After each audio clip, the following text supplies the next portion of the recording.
abbiamo la ripresa che va, essa va, quindi possiamo sederci anche lì così permettiamo che chi è dietro di noi di seguirci. Allora, buongiorno, sostenibilità ambientale di Vigni, Piui, primi studi, incontro informativo e degustazione a cura di Veneto Agricoltura. Allora accoglierei con un applauso Stefano Soligo del Centro Vitivinicolo di Veneto Agricoltura, che ci condurrà e ci darà qualche, ci racconterà un percorso insomma abbastanza impegnativo, accompagnato da Emanuele Serafin, l'enologo sempre di Veneto Agricoltura. Vieni pure tra noi, vieni a mostrare il tuo volto, che tra poco ti sentiremo anche parlare. Allora, grazie di essere qui, ultimo appuntamento, a nome della Regione Veneto vi do il benvenuto nello stand, felici di accogliervi e di raccontare questo interessante percorso. Prego.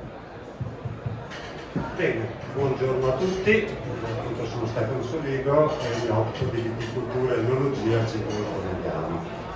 Sostenibilità e vitigni piui, questo poi è in realtà il titolo più per cui abbiamo pensato di strutturare questa degustazione, che non vi preoccupate, sarà principalmente una degustazione. Io introduco proprio velocemente, giusto per capire un attimo di che cosa stiamo un po', che argomento stiamo parlando. Voi sapete, la sostenibilità, non sto qui a citare, io ho scritto una delle tante frasi, vedete lì i famosi pilastri della sostenibilità. Uno, quello dell'ambiente. Due delle cose fondamentali che tiene in considerazione sono i trattamenti fitosanitari. Ovviamente i trattamenti cosa hanno portato con l'introduzione delle direttive CE della difesa. A questo punto noi come regime diciamo di conduzione dei vigneti ne abbiamo tre principali: quella integrata, cioè, chiamiamola obbligatoria perché non si può fare diversamente. Nella regione Veneto molti aderiscono a questo sistema che noi potremmo chiamare volontario, cioè il sistema qualità nazionale a produzione integrata, e quindi con un certo protocollo, e poi c'è un sistema biologico, diciamo. Io ho usato una sola delle varie certificazioni perché è stato quello oggetto di uno studio, poi ve ne sono anche molte altre, però come concetto qual è? Quello che si è intervenuti anche a livello legislativo per mitigare o razionalizzare l'uso delle sostanze fitosanitarie. Su questa situazione di conduzione dal punto di vista della lotta alle malattie si sono inseriti da un po' di anni a questa parte quelli che noi chiamiamo vitigni resistenti, o dal tedesco vengono chiamati PIUI per acronimo, che non vi dico come perché il tedesco non lo parlo e mi verrebbe veramente malissimo, che vuol dire solamente resistente ai funghi. Qual è però l'impatto che può avere questo tipo di varietà nelle conduzioni? Si è provato, la Regione Veneto l'anno scorso ha promosso tramite la sua direzione agroalimentare una progettualità pioniere per andare a verificare quali che sono le differenze nell'uso degli input nei tre sistemi che abbiamo detto, e anche inserendo due aziende che coltivano anche piui in biologico, però, perché nell'areale del più distretto Venezia così è stata la campionatura che è stata effettuata.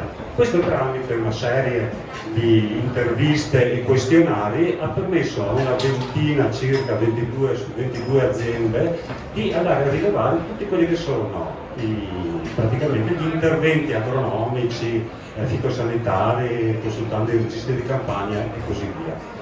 I dati di questa ricerca sono ancora abbastanza in elaborazione, per cui io qui riporterò, introducendo al PIUI, solamente una brevissima indicazione che sta risultando. Voi vedete in questo grafico, divisi ovviamente per i sistemi che vi ho detto di conduzione, quelle che sono tutte le lavorazioni che sono state trovate. Voi a prima vista potete vedere come gli interventi fitosanitari sono di gran lunga gli interventi più con un peso che vedete nella slide lì di praticamente il 50% su quasi tutti i sistemi di conduzione, e si coglie immediatamente che andando a vedere il PIUI abbiamo già una percentuale del 35%, quindi già una riduzione sicura di quello che è. Vedete i trattamenti fitosanitari come sono, diciamo che nelle due aziende che sono state pioniere si è arrivati a una media di 6 trattamenti all'anno. con queste varietà. Quindi possiamo già capire, senza che vada a parlare di quantità, i due grandi impatti. Noi sappiamo che specialmente nel biologico, ma comunque anche in tutti i sistemi di lotta, l'uso del rame in tutti i suoi formulati è ancora largamente preponderante nella difesa per la peronospora, mentre l'uso dello zolfo per l'oidio. Ultimamente facciamo alcune considerazioni sui famosi 4 kg per 7 anni, qui e lì, quindi una buona problematica che permette la riduzione di questo tipo di... E lo zolfo perché ultimamente si sta preoccupandoci della presenza di una sostanza così attiva che ripercussioni possono avere in fase di fermentazione, perché è una sostanza attiva, viene usata anche per stabilizzare i vini, quindi voglio dire come comportamento. Per questo abbiamo pensato di introdurre appunto brevemente, potenzialmente questi piwi possono già dirci di ridurre il numero di trattamenti. Cosa sono poi in questo momento in Veneto? Qui vi mostro gli ettari al 2000, in realtà alla fine campagna 2021 degli impianti. A questo punto siamo poco sotto i 400 ettari impiantati in Veneto. Quali varietà? Lì vedete le varietà non divise per provincia, ne contate un certo numero, contiamo che nel registro nazionale delle varietà di vite sono attualmente 34 le varietà di vite resistenti iscritte e la regione Veneta ne ha 24 autorizzate alla cultura. Se vogliamo poi vedere a livello provinciale, ma questo insomma, è un po' più complicato, qui vedete come la distribuzione. Se noi andassimo a vedere il grafico andremo a vedere che da un certo punto di vista le regioni, faccio un esempio, Treviso che prevalentemente è regione di Bianchi, provincia scusate di Bianchi, ha inserito entro il suo patrimonio cerografico prevalentemente bianchi. Così via altre regioni, Padovano, di Rossi, andando a vedere. E questa è un po' la situazione degli impianti. Prima di passare, vedete molto velocemente, che cosa da un po' di tempo, ricordare che noi più o meno al centro di Conegliano vinifichiamo varietà così chiamate resistenti dal 2013, quando le prime varietà sono entrate nella provincia di Verona, nel centro di ricerca dell'allora amministrazione provinciale di Verona. A favore ormai di potenzialità, queste sono abbastanza riconosciute anche solo per il grafico che vi ho mostrato, quindi riduzione di trattamento, la potenzialità di metterle in zone dove anche socialmente esistono delle problematiche all'uso, in ogni caso che siano dannosi o no, dei prodotti fitosanitari.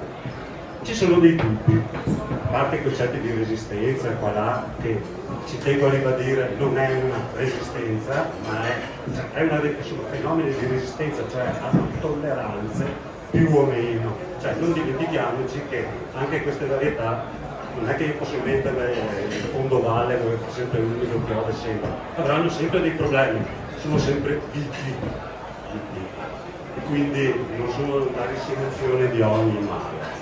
Introducendo soprattutto abbiamo per esempio la comparsa di patogeni secondari come il Black Rot, come le antracnosi, che erano controllate normalmente dai trattamenti che facevi contro peronospora o oidio, visto che, e quindi c'è bisogno di una calendarizzazione diversa in questo momento.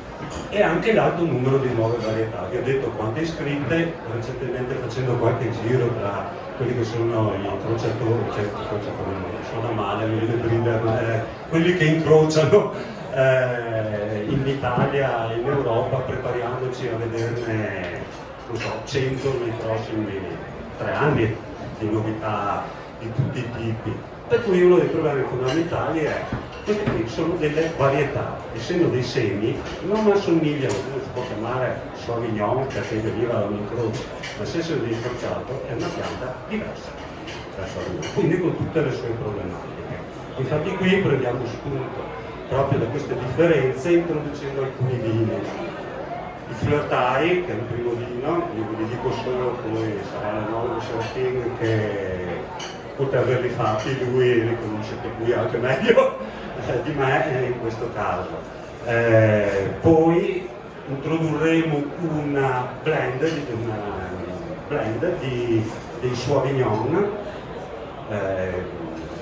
incrociato di vari copertini Roscedo, e dopo indagheremo due diverse epoche di raccolta, se una varietà chiamata Muscaris, e finiremo con due tecniche di vinificazione, proprio quindi vino chiaretto, un vino rosato, mi corregge tecnicamente, e un vino invece fermo della varietà Prior, che è una varietà abbastanza complessa di scuola tedesca, ma che comunque possiamo dire che ha nel suo sangue il Pinot Noir. Con questo, grazie se potete passare a servire il Flortai, e passo indubbiamente la parola all'enologo Serafino.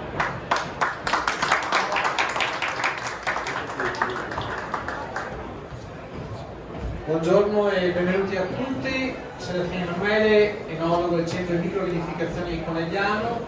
Grazie per la vostra presenza e quindi per aver deciso di dedicare un minuto in più e capire, approfondire questo nuovo tema e queste nuove visioni.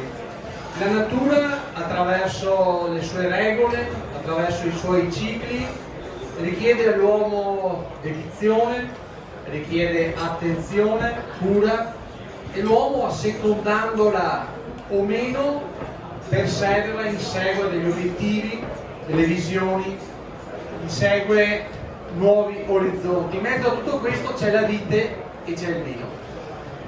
In questo caso vite che ci dà delle uve, delle materie prime nuove, sicuramente sostenibili, delle nuove materie prime più salubri, veramente sostenibili, che danno luogo poi a dei vini più particolari, a dei nuovi vini sulla quale la nuova enologia può lavorare in ulteriore dedizione e passione.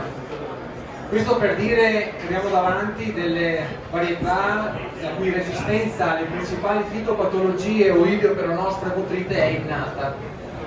Il primo vino che degustiamo è un Flortai. Il Flortai è di madre friulana, quindi nato dai lavori di selezione dei vivai cooperativi Roscedo e dell'Istituto di Genomica Applicata dell'Università di Udine, circa 15 anni fa, figlia come varietà di un incrocio tra il Pinot bianco e una portatrice di resistenza. Vegetazione abbastanza eretta, simile comunque a un Tokai, grappolo abbastanza spargolo, acino leggermente più grosso della media di un Tokai. Abbiamo in questo caso una primissima epoca, vuol dire 7 giorni circa di maturazione prima del Pinot Grigio, per capirci con un riferimento. Siamo orientativamente sui 12 alcol e mezzo, naturalmente svolti, siamo su un 5,5, 5,7 di acidità totale sua, naturale. Attenzione, è una varietà che nell'ultima fase di maturazione tende a degradare, quindi negli ultimissimi giorni prima della raccolta tende a degradare in maniera molto veloce il quantitativo di acido malico e acido tartarico presente all'interno. È una varietà che può ricordare attraverso la propria complessità di frutto a pasta bianca, di mandorla, di note speziate e soprattutto di fiori bianchi come il fior di Sambuco, può rimembrare il Tokai. Al palato di media avvolgenza, buona oleosità, di medio calore, medio il titolo acidico, quindi una media freschezza, e comunque sul finale in via retroolfattiva capace ancora di rievocare note floreali bianche e soprattutto ancora fior di Sambuco. Abbiamo con noi su tutti i vini un'annata 2021, quindi l'ultima annata utile, diciamo, per presentarvi oggi quanto micro vinificato. Secondo vino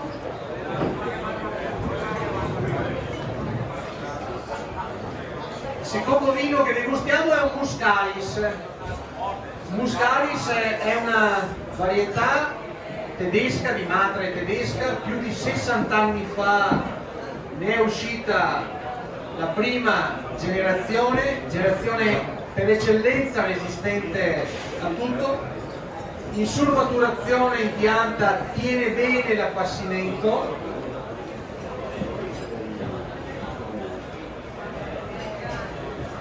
infatti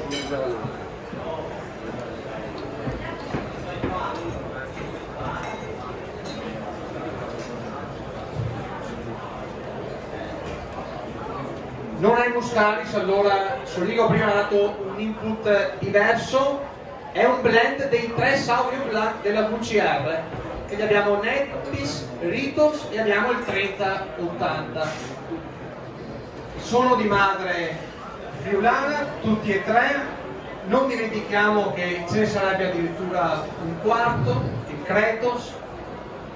Sia Nepis che Ritos riconducono molto facilmente al Sauvignon Blanc, quindi alla varietà europea già nota, ben conosciuta, sia nel portamento vegetativo, sia nella forma del grappolo, sia nell'epoca di maturazione. Per la varietà 30-80, una varietà che dà complessità molto nuove, molto tropicali, direi, oserei dire quasi neozelandese, con queste complessità di pompelmo rosa molto intenso, di agrume giallo, agrume biondo.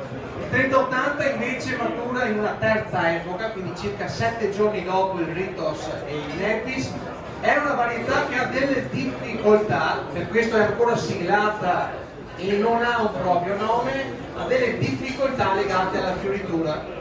Quindi ha dei fiori femminili che impollinano, legano in maniera difficile, quindi grappoli più spargoli, acini più piccoli e non abbiamo alte rese a ettaro, a differenza del Nepis e Ritos dove riusciamo ad arrivare ai 100 quintali ettaro, nella varietà 30.0.80 non si superano i 50-60 quintali ettaro.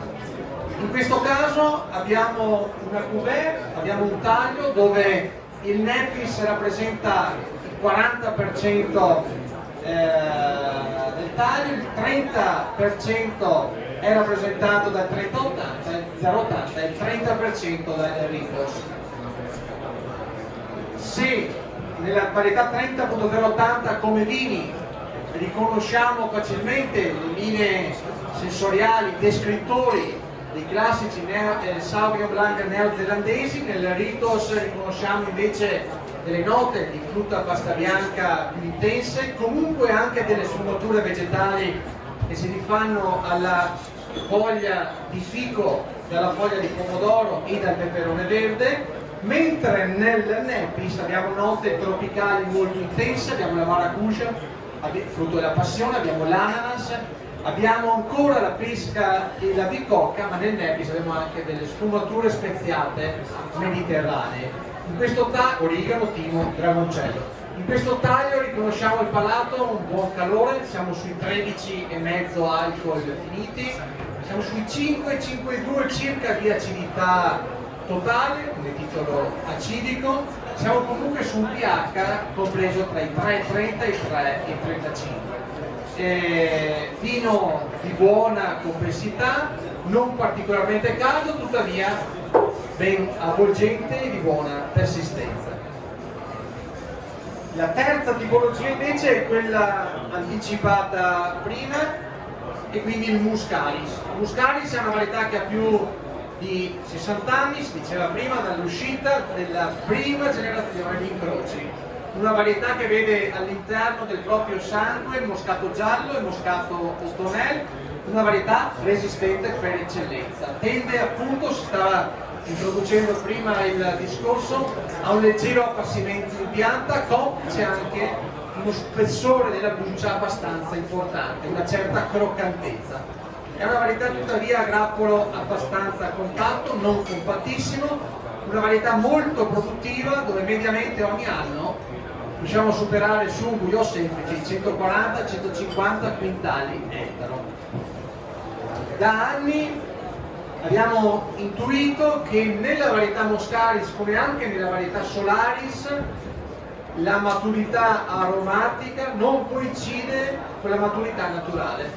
Sappiamo bene tutti quanti noi che 4 sono le maturità in cui l'enologo fa le debite considerazioni in cantina, quindi la maturità naturale legata al maggior accumulo zuccherino, la maturità tecnologica legata al rapporto acido tartarico-acido malico, la maturità polifenolica o colorante, il momento in cui estraiamo il maggior quantitativo di sostanza colorante in genere, antociani, polifenoli, via dicendo, e poi maturità aromatica, il momento in cui riusciamo a estrarre dalle bucce o in qualche varietà dalle polpe, ma soprattutto dalle bucce, il maggior quantitativo di aromi e precursori aromatici. Capendo questo, quindi la maturità aromatica non coincide con la maturità zuccherina naturale e di conseguenza abbiamo fatto due, in realtà ne abbiamo fatte 4, ma oggi ne presentiamo 2 a voi, 2 momenti di raccolta diverse. Avremo il testimone Muscaris e a distanza di quasi 2 settimane e mezzo avremo poi un'ulteriore raccolta. Nel primo Muscaris, quindi il terzo calice, abbiamo i 13,3 alcol naturali. Nel calice successivo, quindi nella raccolta successiva, abbiamo i 16 alcol e mezzo naturali. Intanto che viene servito il secondo Muscaris è giusto anche che ci presentiamo un minimo. Siamo il centro di microvinificazione di Veneto Agricoltura di Conegliano, che vede all'interno la sperimentazione legata alla fotografia di piccole partite di uva in vino, quindi alla microvinificazione, 3, 4, 5 cassette che arrivano e che riusciamo a trasformare in piccole partite di vino. Fotografiamo quelle partite di uva in vino, quindi limitiamo l'apporto dell'uomo, dell'enologo, della tecnologia il più possibile. Se serve su altre microvinificazioni invece estremizziamo l'apporto della microbiologia e della tecnica, ma su queste microvinificazioni vogliamo solamente capirne i potenziali. Quindi non ci sono lieviti aromatici, non c'è l'utilizzo di amminoacidi, di attivanti particolarmente complessi, non ci sono estremizzazioni legate a ribassi o a rialzi eccessivi della temperatura durante la fermentazione. E con voi oggi degustiamo appunto le fotografie di queste piccole partite di uva in vino. Nel primo Muscaris, grande complessità aromatica legata principalmente a dei terpenoli, quindi fiori bianchi, fiori gialli, fiori d'arancia, note di scorzetta d'arancia, agrume in genere, qualche richiamo all'erba cipollina, quindi a un vegetale leggermente piccante, qualche sfumatura leggermente erbacea. Al palato di gran calore, buona, anzi forse ottima direi l'acidità che ci accompagna dall'inizio alla fine della degustazione, vino completamente diverso dal secondo Muscaris. Siamo detti 16,5 alcol circa, vino da subito con un tenore acidico poi non così spiccato, non così elettrico, vino molto glicerinoso, morbido, caldo, avvolgente. Da sottolineare non solo il calore legato all'alcol, ma anche il tannino, un tannino più morbido, meno polverulento, per certi versi più strutturato, però non poi così aggressivo. Di media persistenza anche questo vino, questo secondo Muscaris, che però al palato è un po' meno floreale, più fruttato, un fruttato giallo, un fruttato tropicale, comunque anche un frutto maturo per certi versi, un frutto che comunque richiama alle note moscatate.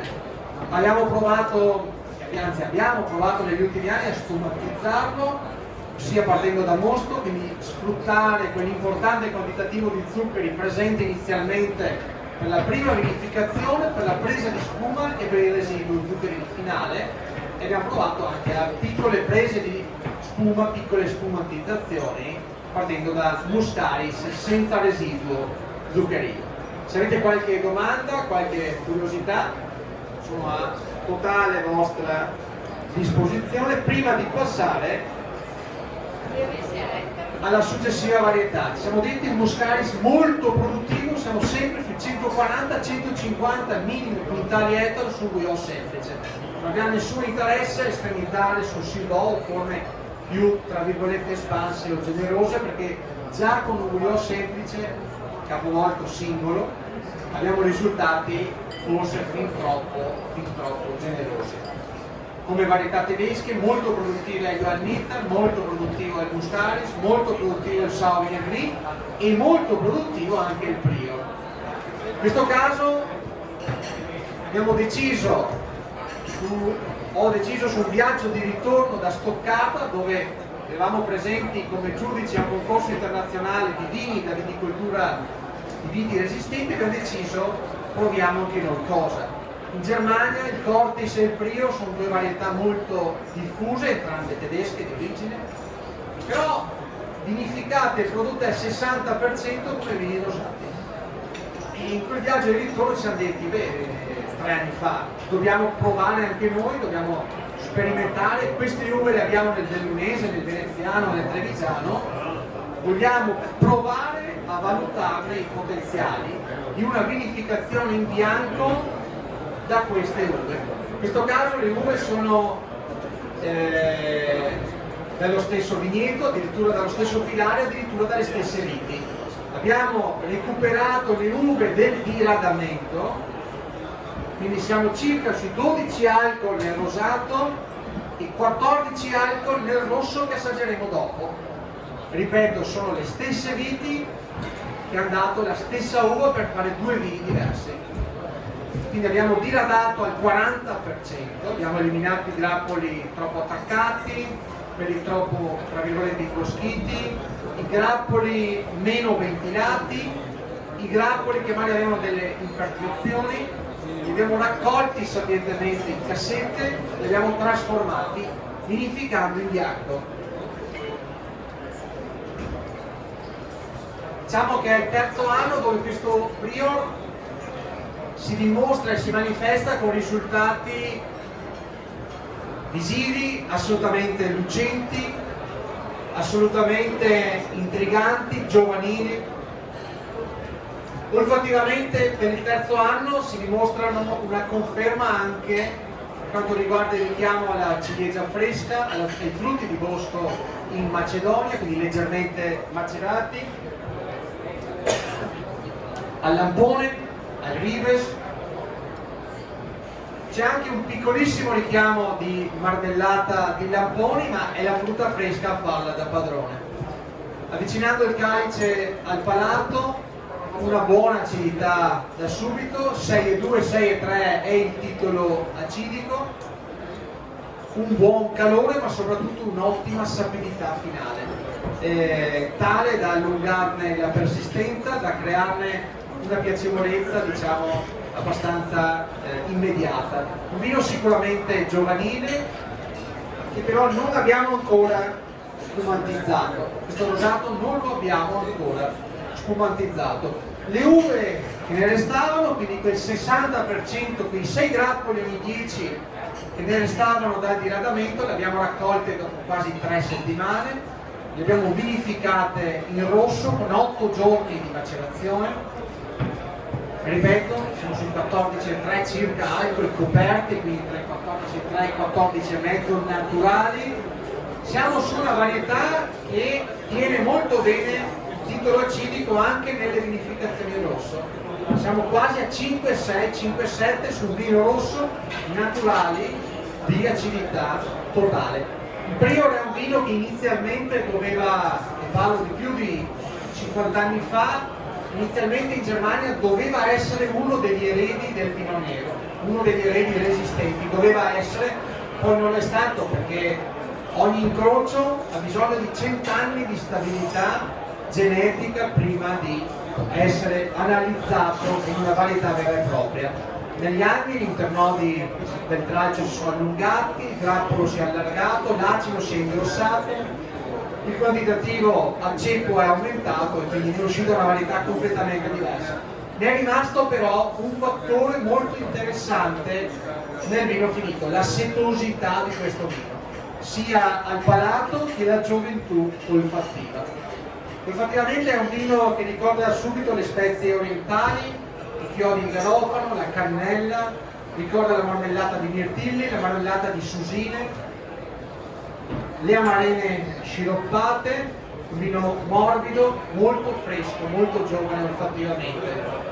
se degustato, come detto, la seta, la setosità, una morbidezza non vellutata ma proprio setosa è quello che ne esce da subito. Una buona persistenza, un tannino anche in questo caso per nulla polverulento, un tannino molto morbido, vellutato in questo caso, sì, sul finale diventa un po' vellutato, sul finale lancia un grido di personalità comunque piacevole, comunque equilibrato. È una delle varietà che ha riscosso molto interesse il Prior, tra quelle che degustiamo quasi settimanalmente, potrei dire, presso il centro di microvinificazione, dove, chiusa la parentesi Covid, ritorneremo ad aprirci con assoluta disponibilità anche verso voi, basta contattare il responsabile Stefano Soligo.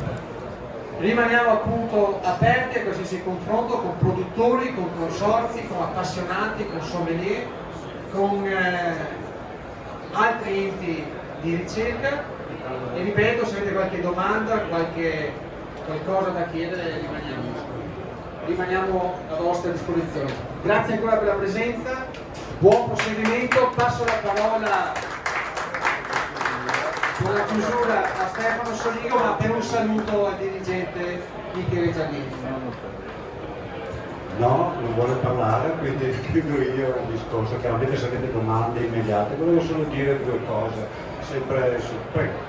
Volevo sapere delle problematiche di tipo legislativo che avete e che avete dovuto superare. Allora, dal punto di vista legislativo, come lei immagino sappia, se mi ha fatto la domanda, noi abbiamo tutte le varietà che sono iscritte di questa tipologia vengono iscritte con restrizione. L'articolo famoso 8, siccome l'Organizzazione Comune di Mercato, diciamo, ha detto che se voi avete varietà che classificate come ibride, non potete mettere sulle denominazioni di origine controllata. Ma sì, sono ammesse nei IGP. Questa è la grande, chiaramente è un limite, adesso indipendente dalle problematiche, che io vado molto cauto nel parlare di questi, perché è vero che offrono una sicura riduzione di quelli che sono i trattamenti, di quello che abbiamo visto. Dall'altra parte ne stanno uscendo una marea e bisogna conoscerle prima di introdurre. Nel Veneto, le DOC, vedremo come andrà a finire la discussione a livello anche europeo e varie cose del genere. In Veneto è possibile nell'IGT Veneto produrre usando il nome commerciale, naturalmente con le autorizzate. Più o meno siamo a questa situazione legislativa. Effettivamente, se pensiamo alle due denominazioni di origine controllata, per esempio quella danese, una delle ultime nate, è tutta fatta di vitigni di queste caratteristiche qua. Perché? Perché la legislazione europea ha detto dipende da come voi lo iscrivete al registro nazionale. La stessa varietà da noi è iscritta come varietà, chiamiamola ibrida, anche se non è esatta, perché l'ibridazione si fa per una volta, dopo non si chiama più ibrida, ma vabbè. E quindi è ristretto. Loro li iscrivono come vitis vinifere perché hanno deciso che sotto il 3% di materiale genetico non appartenente alla vitis vinifera sono lo stesso vitis vinifera e quindi possono fare qualsiasi tipo di denominazione che vogliono. Volevo finire che appunto questo enorme movimento che c'è alle spalle di questa e anche aspettative che ciò ha portato anche in Veneto al fatto che sta nascendo un'associazione, che volevo dirlo prima perché il presidente è stato qua, è andato via poco tempo fa, che è l'associazione Piwi Veneto, che attualmente negli ultimi 2 o 3 anni sta cominciando a raccogliere parecchie soci tra chi si diffonde. E comunque ricordiamo che il Veneto con 400 ettari cominciano a essere cose importanti da un certo punto di vista. Volevo puntualizzare solo questa cosa. Prego sempre se ci sono domande, se no. Rifai la domanda? Per quanto riguarda Tignola. Allora, non sono note almeno resistenze agli insetti. Quindi le problematiche sono le stesse. Non è che tuttora non sono note resistenze Per finire proprio vi do una cosa di servizio, se siete interessati a risentire ciò, vi fate tutti questi segnali, è perché potete rivedervi, intanto almeno quello che abbiamo detto, sul canale di Diario d'Agricoltura di YouTube. Sono stato corretto.